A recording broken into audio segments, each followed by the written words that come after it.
Mike Radich here, and I'm now joined on the phone by MMA Veteran Dean Lister. Dean, how are you? I'm doing great. Dean, it's been a while since you've fought. December 2009 was the last time you've fought in MMA. You've got a fight coming up April 28th at Cage Contenders 13. Why did you decide to take a break from MMA, and why have you decided to return? Well, I don't know.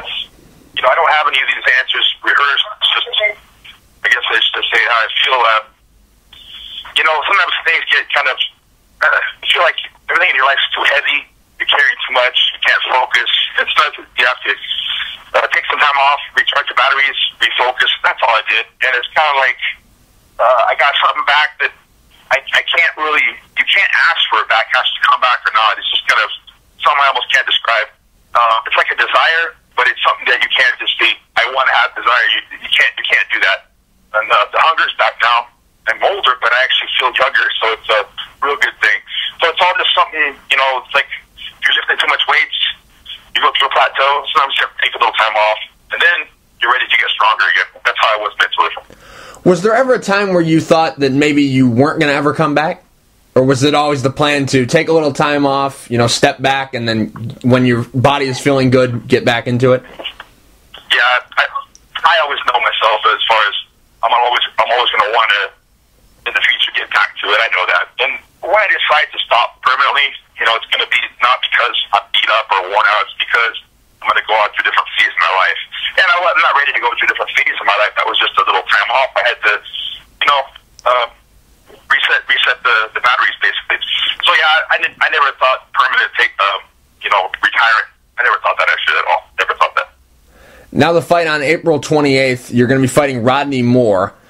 Where and with who are you training with in preparation for the fight? Let's see. I've been training mostly with my own team here in San Diego at Victory MMA. A nice gym, great team, great environment. It's good to be close to home, of course. I was just training with Alan Belcher, helping him with some leg defense stuff. As far as myself, also getting some good sparring over there with Alan. We had a guy, David Ramos, an excellent, incredible grappler also. We were over there helping out Alan Belcher, or see his whole team. So it's kind of cool to have new sparring partners for 2 weeks, kind of get you out of your rut or what your habits are with new people, and then come back with my team. And it's kind of like traveling just makes you sharper for some reason. It's like tournaments. Like when I was in jiu-jitsu, just traveling all over the place, I would exponentially get better day by day, and that's been happening in this training camp. I've also been doing a lot of functional training with Naudi Aguilar, who's my functional trainer. And so we have a website called functionalpatterns.com. Really been making a big difference in my training as far as making things athletically efficient and actually make sense. Not just spinning your wheels in the sand, not going anywhere, actually making progress and moving somewhere. So that's been a huge thing. I've also been training with Olivia Bruna, who's a really, really great kickboxer. In fact, going tomorrow to train with her in Vegas for 3 days to sharpen myself up, and then I'm off to Europe for 6 weeks. How much do you know about your opponent, Rodney Moore? Not very much. He's southpaw. I think he's a right-handed fighter, but he's southpaw. I think so. But I never did this in my past, whether I've been successful or whether I've lost, whether I fight, win or lose. I generally focus on what I'm going to do to my opponent. I don't focus on what he's going to do, so it doesn't really matter. Although he's going to have a lot of footage on me. I mean, from the internet, from UFC, from Pride, from my old King of the Cage days. He's going to see, how I stand, how my hands are. Of course, I don't know much about him at all. I know he's southpaw. I know he's a little shorter than me. I know he's a tough guy. Seems like a humble guy too. So it's not someone I particularly want to hit in the face. Of course, it's going to happen anyways. But sometimes it's easier to fight someone who looks like a prick. Oh, can I say that? Don't get in trouble. Yeah, looks like a jerk. It's easy to hit someone in the face like that. But in this case, we're professionals, and I know he knows this is not going to be an easy fight for him, and I also don't think that about him. So it's mutual respect. I think we're going to go and have a good fight. It's going to be real good. I know nothing about him really, though. Is this fight going to be at middleweight or light heavyweight? Well, what happened was, getting a little older, it's getting harder to cut to 185. So I said, hey, I'll do it for 190. And I should ask for 185, but he was okay. And I was like, I should ask for 195. But yeah, so I'm lean right now. I'll make 190. It's semi-catch weight. So he's not coming up too much weight. I mean, he's a middleweight. I'm a struggling middleweight. I barely make it. It's so hard for me to make 185, so that extra 5 pounds is going to keep my energy up a little bit, hopefully a little better than the past. I'm not going to be a big walking skeleton, hopefully. Well, I don't think I will be, at least. And, yeah, so it's 190. It's modified. And then, of course, 195, I guess Rich Franklin agrees with me, a few others. That would be my perfect weight. You know, I'd be, like, right there, perfect energy. I'm not as tall as some middleweights, but I have real big bones, big hands, big wrists. And so it's like, yeah, when I cut a lot of weight, I'm just like a big skeleton. I prefer 195. 205 I can do, but I'm a little small for a 205 pounder. 195 is perfect for me. 185 is difficult, so there we go. I wish they had that division. Cage Contender, is this just a one-fight deal with them? Yes, it is, and so far they've been treating me really well. I like the owner, John Ferguson, has been pretty much on point with things. And pretty much how people treat me is how I'll treat back. And that's why wherever I was going to fight next after my layoff, it was going to be a one-fight deal. You know, I'm probably going to want to fight for them again. But yeah, it's important until you fight for an event that you have, you know, the ability to look somewhere else. But I'm liking how they treat me so far. I also like the fact I'm traveling. It really keeps me sharp for some reason. Gets me out of my comfort zone. I'm used to getting out of my comfort zone. That's why I value it. I like it. I like fighting overseas. I also like fighting in front of home crowds. Just gets you out of comfort zone. Feel a little like Rocky IV, you know? That's a joke, but actually, no, it's kind of true. You get out there and out of your comfort zone, and it makes you mature as a person, makes you mature as a fighter. So, there we go. Did you have a lot of offers, you know, on the table, or was it just, you know, Cage Contender, they contacted you and you're like, well, now's the right time for me to come back and fight? Exactly did they find you? I did a seminar in Iceland with Gunnar Nelson, and his dad, Mr. Nelson's a great guy. That was a great team over there. I had a great time over there. Did a seminar. Did it for 1 week. Trained with Gunnar. Actually, Gunnar was in my corner, my final match in Abu Dhabi. Kind of funny, you know, you're fighting a high-level Brazilian, and all of a sudden, most Brazilians are like, hey, man, you know, politically they can't be in your corner. So I'm like, what the hell? So Gunnar, I didn't even know him, but I've, you know, met him, hung out, like, had a few words with him. Never trained with him yet, but he's like, hey, I'll be in the corner. I said, yeah, thanks.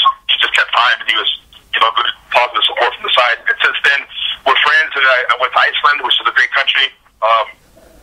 Did a great seminar over there. It was a real good time, good training. And over there, they said, you know, this is an event that Gunnar was fighting before. They treat it pretty well. It's well run. And so they got in touch with the owner, Tom Ferguson, and that's why it was a personal reference. And yeah, I've been offered, you know, even a few places, maybe a little more money or something. But it's like I don't know. I'll tell you what, my I don't know, spidey sense was up, I guess, when they had those what were those fights they had in Dominican Republic, and no fighter got paid. And they offered me really good money to fight. They would have me fight someone from the Jackson camp. I forget the guy's name, and they were, you know, pay me like UFC level money. And I'm like, well, it's in Dominican Republic. I lived in Central America. I lived in South America. You know, what's the insurance of this, like, this not happening, or I go down there and I don't get paid? And the guy's like, come on, you know, trust me. I said, I don't know you. And I said, I'm not doing it. Turns out all the fighters went down there. Unfortunately, a lot of them, it's not Keith Jardin's fault at all. And I know he's a great guy. He's an honorable person. But a lot of people associated the event with his name, went down there and fought on the card because, hey, he's doing it, you know, ex-US fighters fighting there, and no one got paid, and I guess it was an event held in a real bad area. Just the kind of thing you want to be careful of who you associate with, and you know, who you're around, and especially being an ex-UFC fighter, getting back to UFC one day, hopefully. I mean, you got to be careful where I go, and you know, who we train with, who we fight for. So I'm pleased so far. I'm trying to remember the name of that show. It was like Nemesis something. It was Nemesis. Yeah. Nemesis fight. That's right. The Dominican. And I was told that this is the next. It's going to be like rivaling UFC soon. And I was like, interesting. But you know, I don't want to question his dreams, because you know, if someone wants to succeed in the sport as a pro, that's fine. That's great. And it's just that it's difficult to do, of course. And unfortunately, you know, a lot of people are going to, you know, they overpromise, underdeliver. I really try to underpromise and overdeliver. That's one of my new little mottos I have for my future. I think it was called the Dominican Disaster. They gave that show the nickname, because I guess they didn't pay their fighters, and they supposedly didn't have a timekeeper or something like that. It was just chaos. I heard that. But they know. Yeah, I don't know. A lot of stuff wrong was going on down there. That's all I know. Dean, as you start, Act 2 of your MMA career, looking back, what's the best moment of your career so far? MMA? Yeah. It was UFC 60 when I beat Sakara, and that was just great because that was kind of in my hometown. We're in LA. I'm not from LA, but from San Diego. It's close enough to where, a lot of people knew me. They were in the crowd. Had a lot of good support there. It was the swing match, which means basically co-main event. It's the match they put right before the main event. If it's exciting, they make it a co-main event, and if it's not exciting, they don't put it on the pay-per-view. So that's what I fought in. I got submission of the night. It was great, but that was the last night UFC where they did not give bonuses for finish of the night, knockout of the night. So I did not get a bonus for that submission of the night. And UFC 61 or 62, they started giving bonuses. That was a bummer. But hey, that's just life. That's how things go, But that was absolutely my best moment in MMA. And grappling overall, let's say will be ADCC. I've won that 3 times now. The last one, September 2011, was a great day just because, 2003 when I came back and I won, I was an unknown. This guy from USA. Who is this guy? Now people knew me, but like, oh, that guy's, he's civil past his prime. There's no way. No way he's going to beat this new crop of, badass Brazilians, which they are, by the way. But, I beat him, and it was a real good day just because, it's cool when someone doesn't know who you are, and then they know who you're after, but it's also cool, extra cool, when someone actually just says, nah, this person, I know who he is, and there's no way you can do it, and then you do it. That's really good feeling. So there we go. That was, I guess, my best moments in sports was, ADCC in England, 2011, and of course UFC was UFC 60 in the Staples Center, Los Angeles. I'm surprised you didn't say the second fight with Jeremy Horn, because the first fight with Jeremy Horn, you went up a weight class, he beat you, King of the Cage stripped you your middleweight title, and then you came back and beat him. I'm surprised you didn't say that one. That's one of them. However, it's a normal progression as a fighter. This is something you can't teach. You just have to learn this, or never learn it, actually. As a fighter, when someone beats you, whether it's, let's say they actually just beat you up real bad or something, or let's say you lose by a close decision, that's just something that happens in fights, and that makes you a stronger person, a stronger fighter if you approach it that way. And that's how I approach it. It's not even like I was mad at Jeremy Horn. I wanted to beat him, of course, and I have a really good, I'd say, ratio of my return fights. If I ever lose someone, I have like a 90% chance at every match beating him. It's my history. I don't know why. Something weird about that. But the ones the more stubborn and I get mad and I'm not going to sleep because of this, that kind of stuff. The attitude is just, old-fashioned.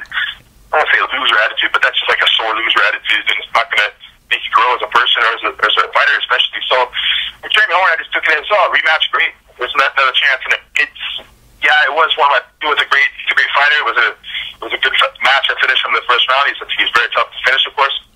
And so, of course, that was great. But I'd say overall, was my intro to UFC was Sakara. That was just, overall more fun. But as far as satisfaction, Jeremy Horn was real satisfying. Also, he said I don't hit hard, and I stunned him with a three-punch combination, took him down, and then I got him. So that was great. When someone says you don't hit hard, and then you hit him hard, and then you go, right. That's what I'm talking about. That kind of thing where someone doubts you, specifically actually says they doubt you. Right. So, that's why. That was very satisfying. Yeah. So probably top 3. That was top 3 right there. When King of the Cage stripped you of your middleweight belt, did you have to give them back the belt, or do you still have it? No, what happened was, originally they gave me the belt that was real heavy, and they cost more. They cost like $1,200 to make or something. It's a heavy belt. Not heavy, but you can tell it's thick. If you hit someone on the head with that thing, it would really hurt them. And then they're like, hey, Dean, check it out. We're going to give you one that you can keep, but, this thing costs like probably $200 or $300. It's a lot lighter. It's still made of metal, but it's thinner. And that's the one that they pretty much let the champions keep. That's my understanding. I don't think I'm the only one that kept the belt. As a replica. But it's the one that they replaced it later, and I gave it back to them. They give me a new belt. So it's just like that. It's just kind of like word of honor type thing. So, yeah, I have that belt still. And stripping me of the title, titles, it's not, I don't look at fighting as a destination. All the title, I've made it. You haven't made anything. It's just beginning. It's a journey. And it should be like that as far as anything in life, Once you think you got somewhere, you're not there very long. You're going up, you're going up, you're going down, you're going down. You're almost never going to stay at the top of the mountain. And if you think about it, you work hard, you're not going to stay very long at the bottom of the valley either. And that's how I look at this. I have the belt. That's nice. This is just something else in my life. And one day, I'm going to have different focus in life as well. You know, I'm not going to be able to fight when I'm 80 years old. So it's just a progress spot to stop in my life. And yeah, so I do have that belt, but it's just an indicator. It's just a mark of my progress. That's all. Is another thing that you're really proud of is you have 11 wins, and all of the wins that you have that are finishes, 9 by submission, and you have, of the 7 fights you've lost, you haven't been finished in any of those. Is that something that you're proud of? Well, yeah. I guess I would say that I'm not that I can't take punishment. I guess that's what I would say. I'm not going to say I'm tough. That's up to someone else to think that. Of course I can take punishment, but of course I can give it back primarily in the form of submissions. But I'll tell you what, the unfortunate thing about that is because I have a big Neanderthal jaw and I've been knocked down before but never out. When someone knocks you down, they don't want to even get on top of me because it's happened before and I've finished them. It's happened before. I've been hurt. I guess Bobby will finish me and I'll lock up. It's happened like twice. In a fight. And so because of that now, because Nate Marquardt knocked me down, he backs away. And because it's hard to knock me out with one punch, he knocked me down about 3 times in the match. So that happens, but then it's a boring fight now because I'm hard to knock out, and then it's if you're around me and they don't want to get, it just makes it the weird to tell me. And if the guy's hard to take down, it makes it even worse. So that's unfortunate actually for my career because people have figured out this, anti-Lister game plan, which is actually a real boring game plan, for both people and for everyone, and it doesn't help my career. However, that doesn't matter anymore because I'm a different person now overall as a fighter. Absolutely different person. I'm going to show that here when paydays when I fight in Cage Contender. So that's the unfortunate part about that. But yeah, I am hard to finish. That's true. How did you get your nickname, Boogeyman? I was about to just make a campaign to stop that nickname. I didn't like it at first. But, I guess you can't give yourself your own nickname. And that's an important thing. If you give yourself your own nickname, I don't know, it's just kind of corny. And also, I don't want to be the guy at the party that, it's called the Annihilator or something. Oh, that's the Annihilator. This just sounds so cheesy. I want to be the Boogeyman. It's a little silly, And the story behind that is, supposedly, I don't know, my 3rd fight in King of the Cage, I was already California champion, jiu-jitsu, whatever, California level. I was maybe national level, but I wasn't ranked number 1 in the nation. But still in California, we have a real tough grappling scene. I was ranked high. And some people knew who I was, and people at that time, 2000, 2001, that was when, man, there was no regulation. I mean, there were people in the parking lot who want to fight. I want to fight today, and they'd ask, let them in there, Right. I mean, if you want to fight, okay, well, we have an opening. Some dropped up. So one time I had someone got injured. I showed up to the weigh-ins, make weight, and the guy didn't show up. And that was when they make you wait the same day of the fight, by the way. This is back in 2000. And they go, Dean, you know what? Your opponent, he didn't show up. He's injured. Oh, man, I've been training for a few months. And they go, okay, we'll try to find your replacement. Normally, people are raising their hands. Hey, I want to fight. I want to jump in there. And Terry, I guess, the Trouble Talks, the owner of King of the Cage, I guess, went up. And a lot of guys say, I'll feel it for anyone. And then, okay, here's your chance. And, okay, who am I going to face? Facing a guy named Dean Lister. Terry, I don't feel very good today. And that's the rumors that he went through 8 people who had kind of the same thing. I want to fight. Yeah, whoever it is, I'll fight. And then, of course, I can't say. Finally found me and I beat the guy by knee lock. That was actually my first fight.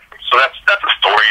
I'm the Boogeyman. I scared him, but it's a childish story. It's just funny. That's all. It's just childish. I'd rather be silly than serious. So that's why I don't know. I'm neutral on the name. Nothing that impresses me, but at least I'm not the wannabe tough guy. Saying I have a tough nickname. It's a silly name. So there we go. You've fought a lot of great guys. I mean, Jeremy Horn twice, Alessio Sakara, Nate Marquardt, Ricardo Arona, Yushin Okami, Talis Latis. Who's the best guy that you've faced? Well, at the time, it was Arona. But, I mean, I progressed so much to the fighters. That was like my fight. I'm already fighting at Pride high level, And so that's one thing I didn't get. It was my junior experience level where, I was a tough guy in the city for 5 years, then got to the big leagues. I went right to the big leagues, and I was fighting the top guys. So at that time, overall my life, I'd say Okami, Latis, or Arona. Those 3. My goodness, Marco was tough too. These are 4 of my losses.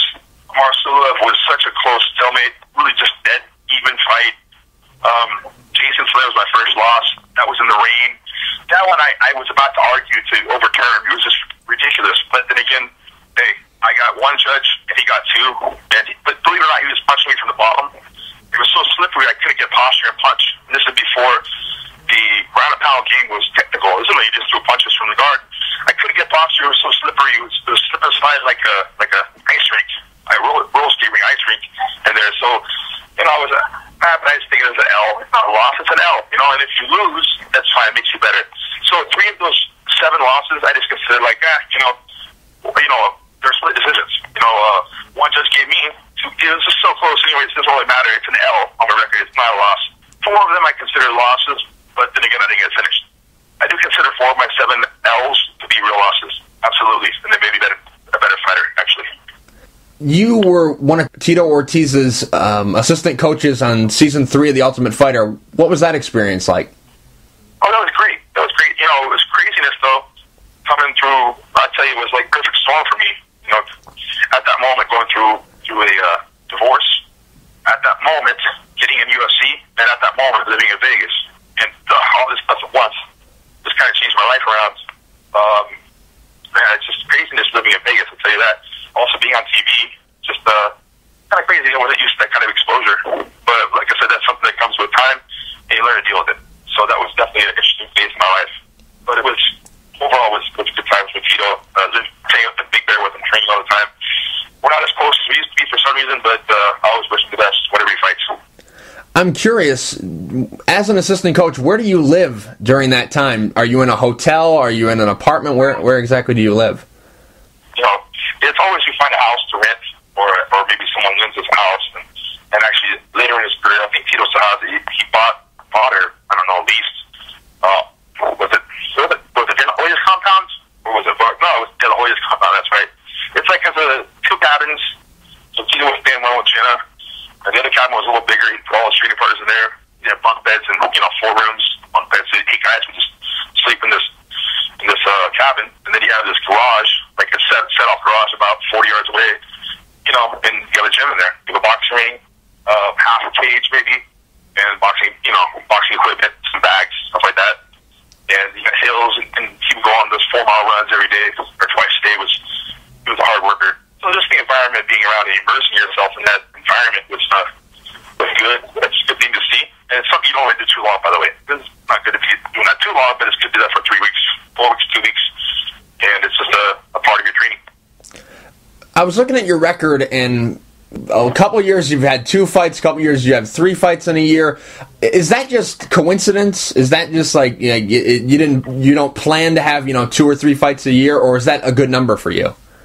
That's just I guess I could have had a higher quantity, but no one's going to knock me on quality. I've had always quality opponents, and I'll tell you what, if win or lose, if I face someone like for instance Sakara, a really high level striker, overall a good fighter, if you fight him and win or lose, that's worth 8 fights of experience, or even more, of someone, fight the guy who's toughest guy of your city, for instance.